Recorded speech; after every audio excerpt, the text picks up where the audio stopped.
What's going on, guys? Welcome back to High Top Georgia. We got a lot to go over today. Obviously, you had your spring game just a few days ago, then some big time recruiting news as well, and then some portal talk. It's a busy day. Big time news dropped right before the show as well in regards to the portal. Of course, we got to go to our Georgia dog insider, Mr.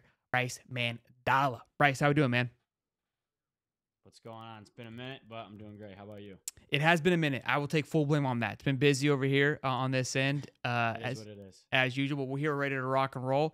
Look, I think they kind of heard your calling with the complaints of recruiting not getting it going. We got some crystal balls. We're going to talk about a big time quarterback commit that kind of came out of nowhere, which we've got to talk about because that has been a point of emphasis that you and I have talked about on the show, where the quarterback room seemed to have been running dry in the sense for this 2024 class. But now you got your guy, and it seems like in the portal, you might be getting another guy. But before we dive into that, let's talk about your freshmen that are balling out. And this is something, too, that people don't realize.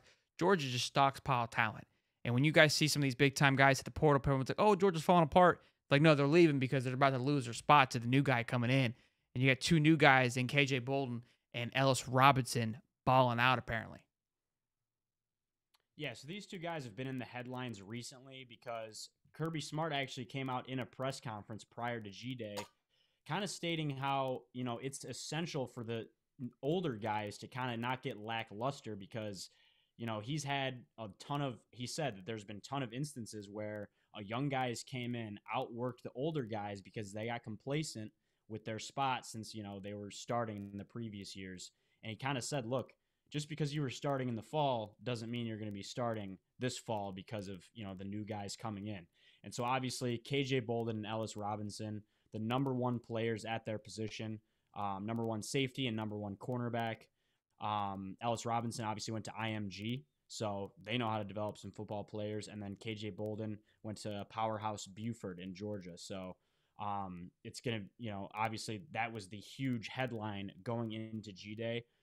It's really hard to find stuff on G-Day and these spring games, like for the box scores, because I was actually working in the ticketing office. So I wasn't able to watch the games because I was working for the Athletic Association.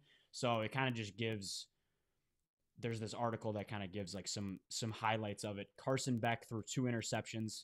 The guys that intercepted him were CJ Allen, who was a standout linebacker last season when Jamon Dumas Johnson came out during the Missouri game. So CJ Allen ended up starting like the past 3 or 4 games at the end of the season, did phenomenal, won SEC Freshman of the Week, his first career start. And then the other interception was Michael Williams, who's our 5-star class of 2022 defensive end. It said he tipped the ball to himself. And then other than that, there wasn't too many highlights on the offensive side of the ball, according to Kirby Smart. But he did say the defense that he liked a lot more of the things that were done on the defensive end of the ball. So probably alluding to Ellis Robinson and KJ Bolden. We had Uncle Lou on, Big Georgia guy, on our main channel just the other day, and I actually spoke to him a little bit about the running back room because obviously we're still a little bitter here at Florida about Trevor Etienne making that move. And look, he kind of gave the noise. And Andrew Paul is somebody we talked about, I want to say, when we talked about the running back room, who is now at the transfer portal, and he looked good during the spring game. A few clips that I saw, I thought he made some. He was one of the highlights. Yeah, him and Roderick Robinson. And he's now gone. And he just hit the portal yesterday, and it's funny because I remember it was the show after we did the running back room video. We were getting some comments saying, "Oh, what about Andrew Paul?" Well, there you go.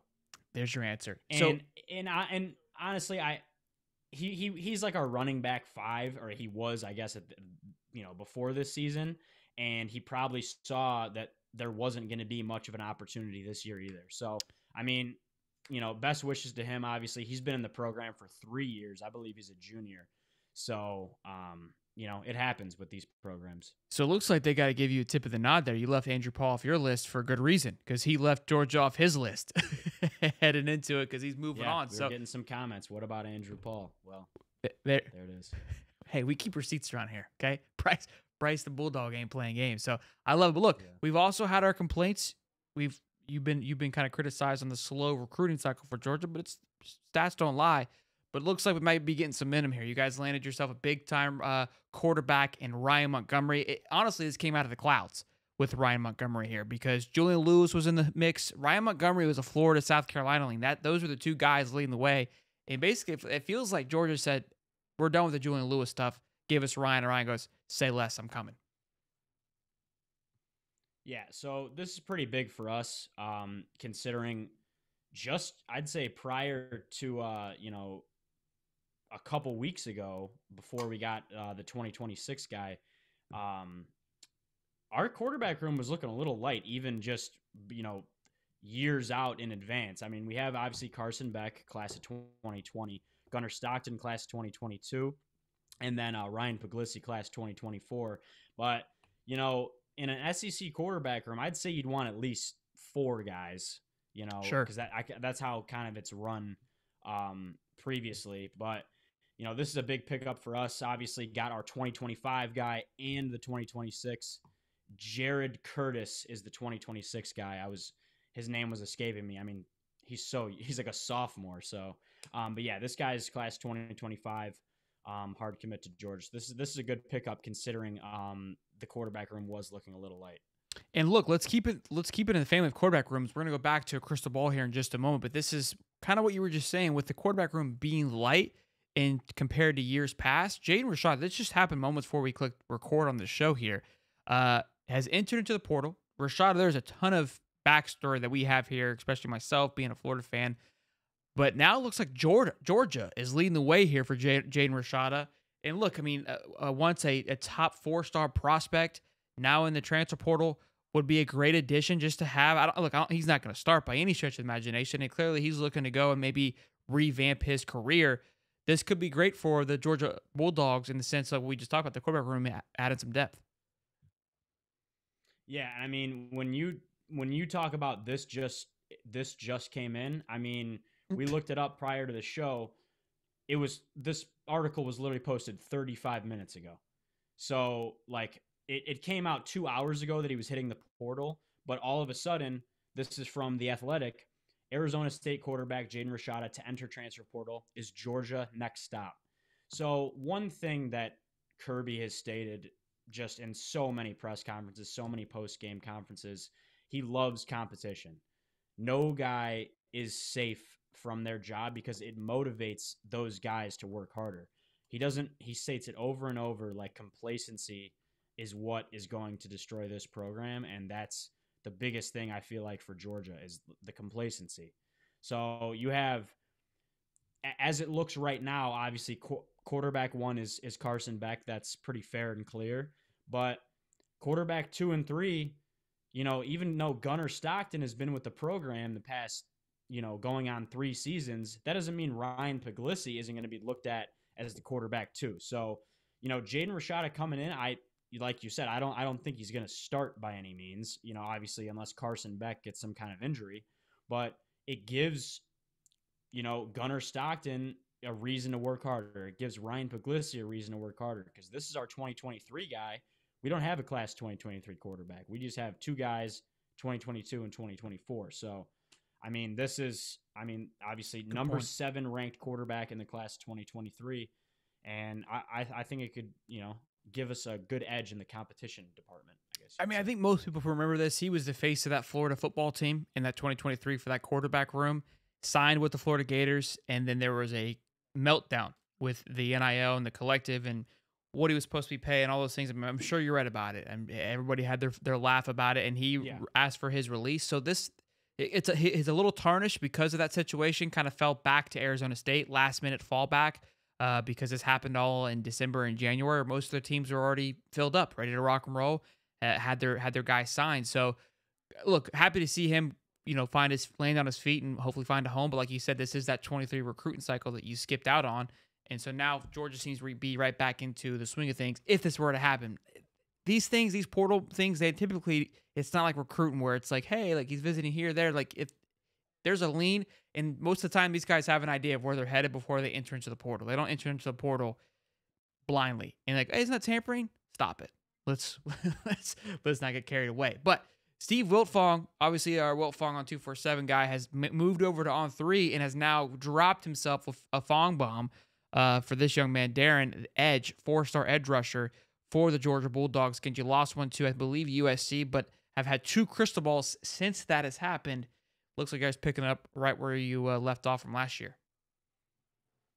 Yeah, obviously with the decommitment of Justice Terry, huge loss. But obviously Elijah Griffin, the number 3 ranked player in the class of 2025, he's been crystal balled to Georgia for months. I mean, it's been probably like 2 months that he's had that crystal ball. So we're waiting on that commitment, but this is a huge, get nonetheless. Darren, and I know you love to say the complicated last names. I'm gonna try it, and then you could try it after me. Ekinigban. I'm pretty positive that's how you pronounce it. I don't know if you have any other. No, you got it. That's on you. I'm gonna leave it at that. Yeah, I think it's a good. That was a good. We'll lock in on it, but gotta love those difficult last names. But yeah, obviously in replacement of the decommitment of Justice Terry, but I think it's a good get. Both of these guys, by the way, Ryan Montgomery and Darren Ekinigban, both northern guys. Ekinigban is from Hillside High School in New Jersey, and then Ryan Montgomery is from Findlay, Ohio. So kind of getting that out-of-state recruiting when our class of 2025 class, I think it was like 7 dudes. Every single one was from Georgia, which that's great to capitalize on, but we can also prove that we can get that out-of-state talent too if we need it. For sure. I do want to bring this up to you. I don't know if you know this little fun fact here. Going back to 2012, I believe, the SEC has finished number 1 in recruiting. The recruiting class has been an SEC team, whether it's Bama, Georgia, LSU, and A&M. I think that's kind of been the rotation. Going back to 2012, our Oregon Channel guy, Derek, he had a bold statement that he believes Ohio State will finish number 1. Now, with Alabama possibly taking a step back, I don't think they're going to be up there. A&M's in a weird place. It looks like it's kind of falling on Georgia and LSU. LSU's having a good run to claim the top class. Do you think Georgia's going to go back-to-back with number 1 classes this year? First off, I did not know that SEC was number 1 every single year since 2012. I'm surprised. Could go back further. Ohio State didn't. Yeah, I'm surprised Ohio State didn't sneak in one of those years like 2014 or something like that. Like you'd think they would get one of those years, or even a USC maybe could have snuck top into 5, number 1. Like I thought for sure Ohio State, not USC, but Ohio. I thought for sure I would pluck in Ohio State. I went through all of it. That is surprising, for sure. And so look, they have a great class right now. They always do. I mean, they were always right there, number 2 for a lot of those years. And look, they could be poised because Bama. I don't think Bama's going to have that same type of rush like they normally do. A&M's in a weird place, like I said. LSU has been one of those top classes. They have the pieces to make it happen. Georgia always finds a way. They're going to get up there with this offensive line class, which is looking to be like one of the most elite offensive line classes we've had in quite some time. I was actually talking about it a couple of days ago on our spring game. The quality of offensive line, when you go watch the film for this class coming in, there's much more technique coming in versus just size. When in years past, you're getting a lot of 3-star offensive linemen because it's just the sheer size. They don't have the technique and the ability yet, which takes them some time. That seems to have transferred down, and now these guys are really dialed in, and the offensive line class is thick for this 2025 class. We know how those dogs are with the classes. Yeah, I mean, and look, obviously I'm a Georgia fan, but I'm going to be unbiased. At this current rate, I don't feel like we could probably catch up to Ohio State. I think there's no doubt in my mind that we're going to make up for it and land top 5. There's no reason that Georgia should, within the Kirby Smart era, should really realistically ever be out of the top 5 in the foreseeable future. So I'm thinking we probably end up like 4 or 5, but I think the threat is LSU. They have Bryce Underwood, number 1 player in the class, and he's from Michigan too. So Midwestern guy. Michigan or Ohio State couldn't land him. I don't really think Michigan is really going to be a threat in the foreseeable future, obviously with Harbaugh gone. And I guess it was kind of, I don't really care about Michigan one way or the other, so I guess it was kind of cool to see them win one. Yeah. I mean, as long as it wasn't Alabama. I'm indifferent about Michigan, but Ohio State is definitely the threat. And I think within the next couple of years, I think USC could certainly get a number 1 class especially with their NIL. USC's NIL is unbelievable. They're cooking right now. It's kind of we've talked about it. It's a little weird, strange. I think USC will be a threat, and I mean, it has a lot of pull to these high school kids.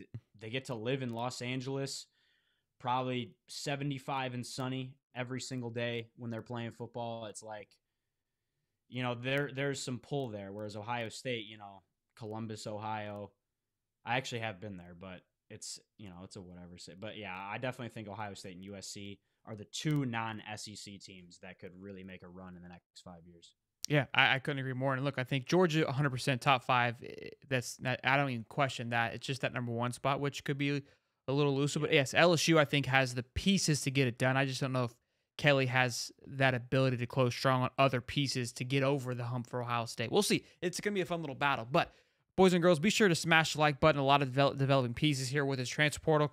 Could it be busier for the Dogs in the portal? Lost a few, nothing big, nothing major. But could you be plugging some guys in? Could be with just Jaden Rashada. Could be the first falling domino for you guys. And then recruiting. I mean, we're about to hop into that season where things start heating up. Once all these spring games come to a close at the end of April, May, June, it's going to start cooking. This is when the Dogs heat up. And we went and looked at it last show, June, July.